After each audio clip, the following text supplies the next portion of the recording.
ji çar rojan ve pirsa berdewam tê kirin ku çawa çek gihiştin destê Daişiyan yên di nava zîndanê de. Çawa peywendî navbera yên li hundir yên li dervê zîndanê hate encamdan. Ev yek hûn çawa vê yekê çawa şûrve dikin. Spas barbaş Davut Meşrefanî ark mêvanê te bi rastî eveya ev pirsa li tê bîra gelek merova û çawa ev çekana giyaştin wan çilo ew ebarê çeka Daeş wê wilo bi rehetî dest dîn ser û ji xwe bi kar bîne çilo alavê tewasülê wê bigêjin wan hundirê hepsê yani eveya xuya dibe ne wek tê gotin walla istehsaek di hepsa wêran diçe Daeş istehsaek çêkiriye eveya tê xuya kirin planeke zêdeyî hêzek dewletî û heremî û hundirê Sûrî destê wan tê de heye û wilo bi Ew plan çi ye Mamsa Sadûn? Ew plan çi ye dixwazin bikin çi encamekê? Plan dixwazin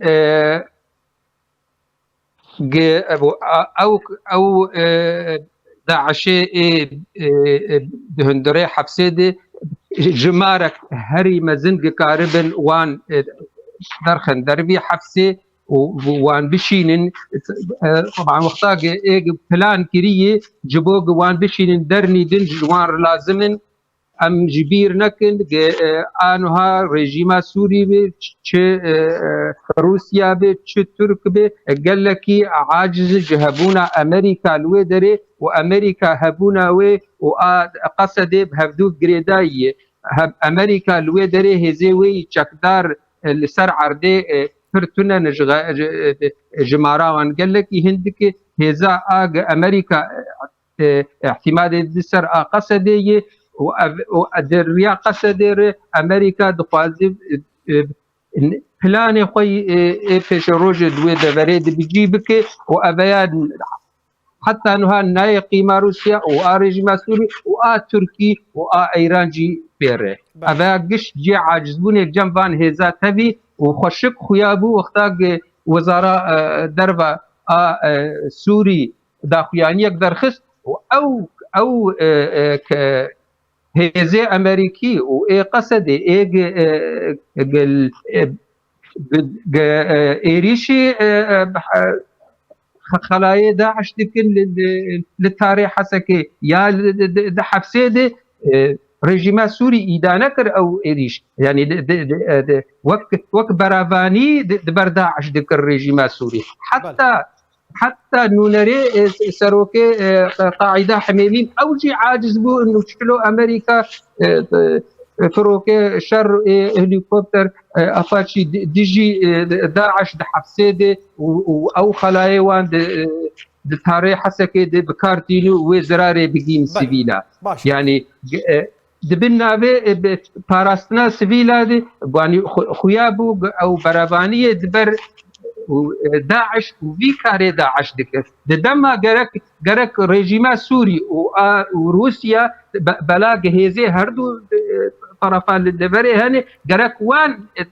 ne bes îdane bikira alîkariya xwe biqedimandana ji qesedê û ji Amerîka re çilo ev grûpê tindere û giş hemû deverê alemê kom bûne li wê derê û ketine hefsekê û piştî ew bi nebdeha bi hezara ewilî Kurd û dûr netewêdin li deverê qurbanî danî ew giş top kir xistin hepsê û aniha giş muteferricin nû qesed nû eveya bes mesûliya qesedê û Amerîka tenê wan dîst kontrol bike. Ev êrîş ev pêşatayên dawiyê çawa bandorê li ser bajarê Hesekê bi taybet li ser Rojavayê Kurdistanê bigiştî her wiha li ser herêma Kurdistanê li ser Şengalê û li ser cîhanê bigiştî dike. Di nêrîna min de bi bandorek gelekî giran e li ser aniha peywendiyê me bi dostê me bi mervê me her li bajarê Hesekê دبي خوزي نبشف يعني قالكي قلق سرجيانا خو او داعشاني قش حبسي رفيان يجي بلا بون دناب تاري حسكي دي جغيني شاني واني راكتي اي قبري او حاضر كرني ووقتها حتى نها او كسي قد حبسي رفيان انها كنترول كرنقش او شاني راكتي حتى نها دي باجاري حسكي انها كنترول كرن افيا نيشانا جهزك نبس مثلا داعش وخلايا داعش نهزك مزن الدوانه والي كاريه دوان وتشتكي قال لك خوياي كيجان او سركرده داعش به چکدار داعش به کیجان قارب نویش حبسه درخن و خالا هری نزیک و هری جوان مناسب دبرا شنگالی و اویاجی بیجه بلکی اویا نحوجی مره بیجه گرک هرما کردستان و حکومت عراقي قال لك وي سينوري شعب دير بن السر سينور ولات جهانية ما مستساعد دركبه وداعش وهيزي خو او عناصر خو قشي تشي امبيجن منطقه شنغالي او دفري قد مناطق متنازع عليها دنابينا حكومه بغداد وكردستان دي او جي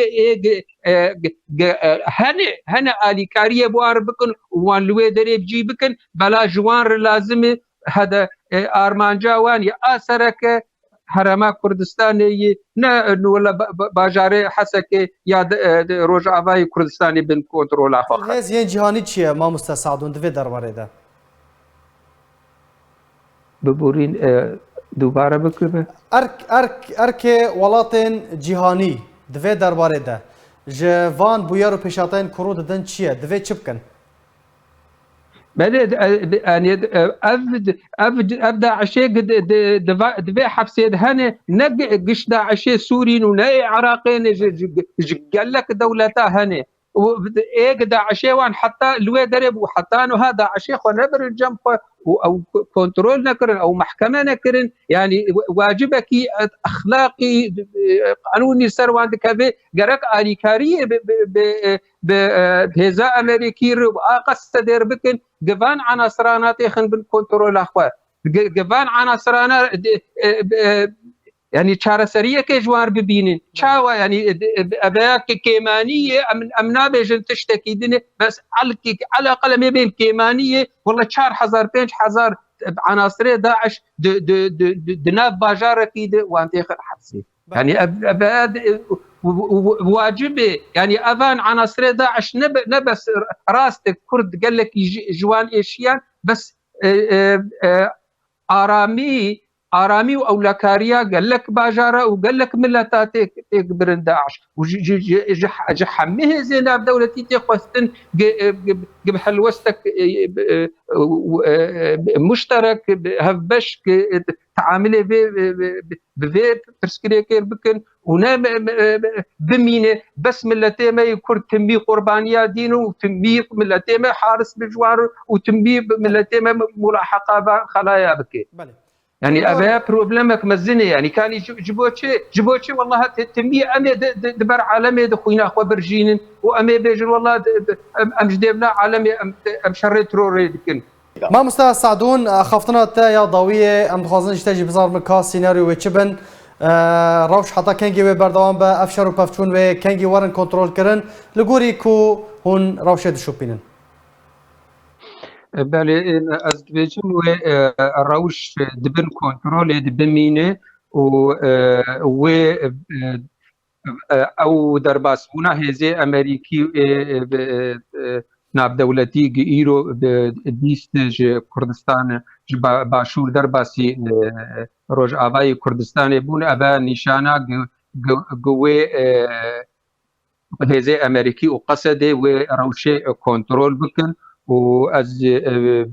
يعني از نابينم او او ام بيجن خطورتا قال لك مازن سر ملت ما دفرد ولوي باجاري طيبات الباجاري حسكي بلاغ وامريكا ابدا ونسمحيني روش بن كنترولا دركبه بلاغ روش بن كنترولا امريكي وقصد دركبه ابتي وتا امريكا وهبونا خل ودري وتيك ببي ودوست امريكي هفالبند امريكي وتايبت اي كرد او قال لك بيشن جبر فيهاوي از بيجم تمت او مترسيه قال لك ما زلت نيي وروشي تاخذ من كنترول امريكا وقصدي وبيغمان بيشتي وجاوي هيزينا بدولتي واي كردي وروشي قشي و مراجعه بكن وقال لك كيمان قال لك كيماني تشيبون حتى روشا يرو رودا الماجاري حسن